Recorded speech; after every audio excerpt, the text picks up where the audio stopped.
സാറേ, ഞാൻ എറണാകുളത്ത് നിന്ന് വിളിക്കുവാണ്. എൻ്റെ പ്രശ്നം എന്ന് പറഞ്ഞാൽ ലൈസൻസ് ഉണ്ട്, വണ്ടിയും ഉണ്ട്, പക്ഷെ വണ്ടി ഓടിക്കാൻ പറ്റുന്നില്ല. ഇപ്പോൾ അത്യാവശ്യം അനക്കുന്നുണ്ട് വണ്ടി, പക്ഷെ പാർക്ക് ചെയ്യാൻ പറ്റുന്നില്ല, വീട്ടിൽ നിന്ന് വെളിയിലോട്ട് ഇറക്കാൻ പറ്റുന്നില്ല. ഒരുപാട് പേര് വന്ന് എന്നെ സഹായിച്ച്, പക്ഷേ എനിക്കൊരു പ്രയോജനപ്പെട്ടില്ല. നിങ്ങളൊന്ന് വരുമോ, എന്നെ ഒന്ന് പാർക്കിംഗ് പഠിപ്പിച്ച് തരുമോ? അതാണ് ഞങ്ങളോട് ചോദിച്ചത്. ഞങ്ങൾ 1 മണിക്കൂറത്തെ ക്ലാസ് കൊണ്ട് പാർക്കിംഗ് ക്ലാസ് എല്ലാം കറക്റ്റ് ചെയ്ത്, പിന്നെ മേഡത്തിന് വീട്ടിൽ നിന്ന് വെളിയിൽ ഇറക്കാനുള്ള ക്ലാസ്സും കൊടുത്തിട്ടാണ് ഞങ്ങൾ അവിടെ നിന്ന് ഇങ്ങോട്ട് പോരുന്നത് തന്നെ.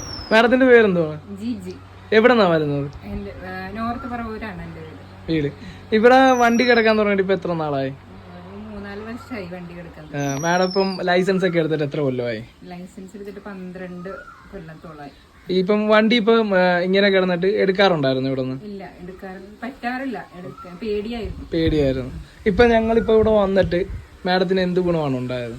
എനിക്ക് നല്ല കോൺഫിഡൻസ് വന്നു. വണ്ടി ഓടിക്കാൻ, സ്ഥിരമായിട്ട് ഓടിക്കാൻ പറ്റും, ഓഫീസിൽ പോകാൻ പറ്റും എന്നൊക്കെ